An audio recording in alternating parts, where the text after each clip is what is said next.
This is Rene Guzman here with Max Apocalypto, and we're gonna discuss about things that may be occurring next year.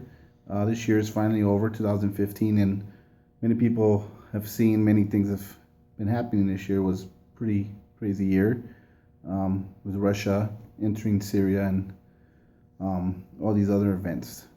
So today topics is going to be up here. You see in the war.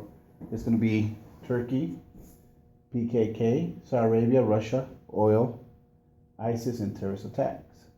So let Max take it from here. All right, yeah. So this week, in general, I think a lot of people, because of the holidays, haven't really been paying attention to a lot of the news going on around the world. The most important thing that I've noticed has been the ongoing conflict in Turkey, specifically in the southern region of Turkey. There's a lot of Kurds.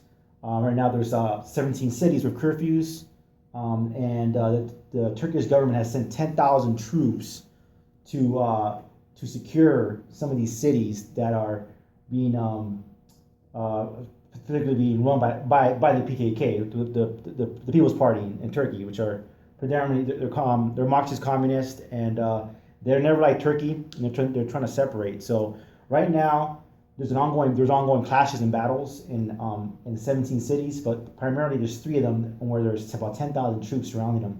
So Turkish troops surrounding the PKKs. So the PKK rebels, if you're a Turk, you might call them terrorists, but what's your thoughts on that? So Max, I just had a question for you. So you believe that most likely we're going to see a uprising, a revolution sort of type coming out of Turkey this year for 2016?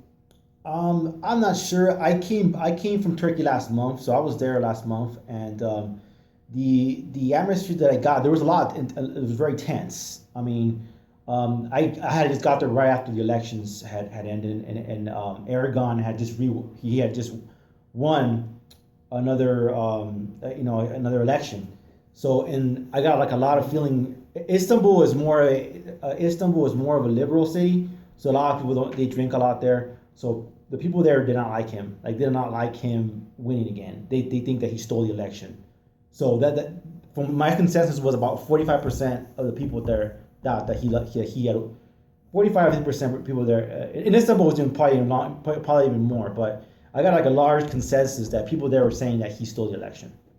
And I didn't get to speak to many Kurds, but I spoke to some, and the ones they told me that they don't like Erdogan, that he is a Islamist radical who wants to make this country like Saudi Arabia. So from my consensus I got there was it was very tense atmosphere, and in the last 4 weeks it seemed like there's looking at reports from from Turkey and stuff. It seems like there's been like a lot of stuff going on in the south of Turkey. Like I said, there's 10,000 troops, Turkish troops surrounding or kind of besieging these 17 cities. They're primarily they're Kurdish. So I don't know. It seems like it's intensifying. I can't predict. So you think it's something we should be looking for 2016? Yes, there'll be a revolution coming out of Turkey. It's possible there could be a civil war. I believe that there definitely could be a civil war. So that's something to be looking forward. If that happens, that's gonna make the whole conflict in Syria even. It's gonna add fuel to a fire. Oh yes, it's gonna make it even worse. Oh yes, it is. I'm sure that the Turks and NATO are going to accuse Russia of providing weapons to them and stuff like that, and which is possible, but who knows? All right. So to our next subject would be Saudi Arabia, Russia, and oil. Lately, we've been seeing that prices on oil have been dropping, been affecting many countries like Russia and Venezuela and a lot of other countries that depend on oil. So, what's your thought on this? Well, yeah, the Saudi Arabians have definitely been lowering.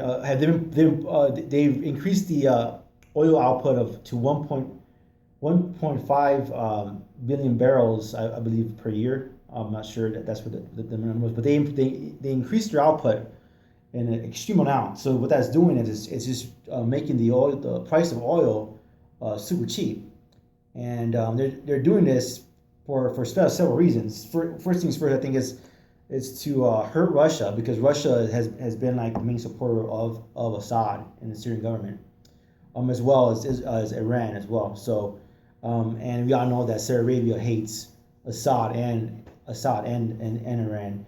So I think they're doing this to mostly to hurt the Russian economy. I'm not sure if this was pre-planned with Washington, or they're doing it by themselves.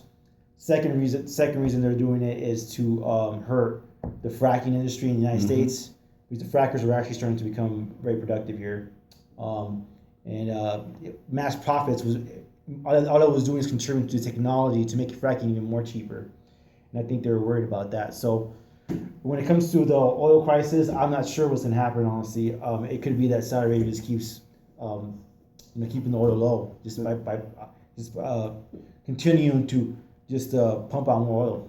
I mean, it's possible, but it is hurting several economies. It's hurting primarily the Russian economy, it's Venezuela's, some others. Iran, not really affected by them actually, believe it or not, because they've already been sanctions for so many years. They got used to it already. Actually, when the sanctions are removed off of Iran, Iran could actually hurt Saudi Arabia by underbidding. But Saudi Arabia says that they can bring oil to $20 an hour. Iran says we can bring it $15 an hour, and that's to make profit off of it. Yeah, a barrel. A barrel, yeah, a barrel. Correction. Yes. Right. So, yeah, I'm not sure what the situation with oil is going to be. I mean, Saudi Arabia is losing a lot of money. They're losing a lot of their foreign currency reserves. They're wasting about 100 billion a year just from that. So that's something to look into the next year. Would be 2016 would be the oil war, economical warfare that's been going on for the last couple of years. And our third subject is of course ISIS, terrorist attacks. We've been seeing a lot of that lately. I could say this year because we're still in December, but we saw the plane being shot down, the Russian air jet, and then what happened in Los Angeles, and what's the other country? Lebanon. Paris attacks. I mean, so do you believe that next year is going to be a pretty rough year for the world when it comes to terrorism? It's possible. All these attacks all happen. All these attacks you talked about, with bombing, Russian bombing, the bombing the Russian plane, the Paris attacks, the Lebanon bombings, the San Bernardino attacks. All those happened in like the last 4 months of this year. So it seems like they were just intensifying, the end of this year. So it definitely seems like it could be a growing trend that's going to happen, continue to happen around the world again this coming year. Yeah. So everybody, 2015, we all here, we survived it, but 2016, are we gonna survive it? Be prepared. Over and out.